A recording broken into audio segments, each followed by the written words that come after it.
అందరికీ నమస్కారం అండి. నా పేరు డాక్టర్ బాలసుందరరాజు. నేను మిమ్స్ హాస్పిటల్‌లో దంతాల వైద్య విభాగంలో అసిస్టెంట్ ప్రొఫెసర్‌గా వర్క్ చేస్తున్నాను.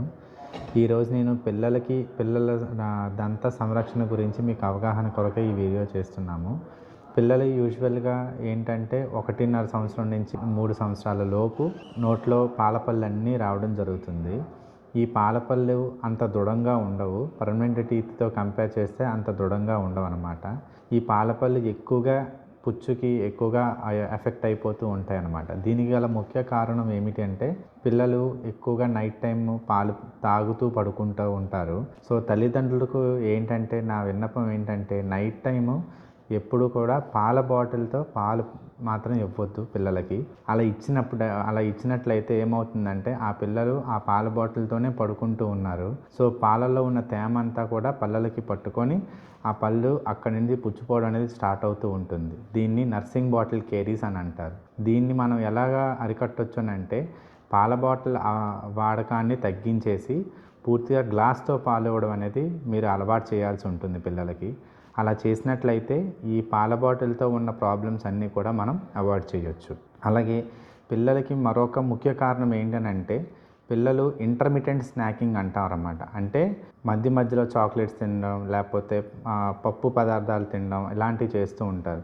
అవన్నీ కూడా నోట్లో ఎక్కడికక్కడ ఉండిపోతూ ఉంటాయన్నమాట. వాళ్ళు ఎలాగ మెయింటైన్ చేయాలనేది అంత అవగాహన వాళ్ళకి ఉండదు.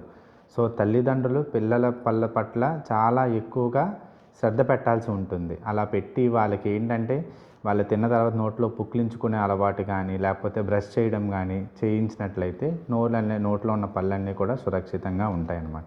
అలాగే ఎప్పుడైతే మనం స్నాక్స్ ఇస్తున్నామో స్నాక్స్ ఇవ్వగానే నోట్లోనైతే వాటర్ వేసుకొని బాగా పుక్కిలించినవి చేయాలి. ఒకవేళ అలా చేయలేము అన్న పక్షాన మనం ఏం చేయాలంటే మన లంచ్తో పాటే స్నాక్స్ ఇవ్వడం అనేది చేయాలి. అలా చేస్తే మన నోట్లో ఉన్న పళ్ళు షుగర్స్కి కానీ, లేకపోతే ఇలా పిండి పదార్థాలకు కానీ ఎక్కువగా ఎక్స్పోజ్ అవ్వకుండా, ఎక్కువగా పుచ్చు రాకుండా ఉంటాయి. ఇంకా పిల్లల్లో మనం తరచుగా చూసేది ఏంటంటే వాళ్ళు థంబ్ సకింగ్ హ్యాబిట్ అనేది ఉంటుంది. నోట్లో ఎక్కువగా వేలు పెట్టేసుకుంటూ ఉంటారు.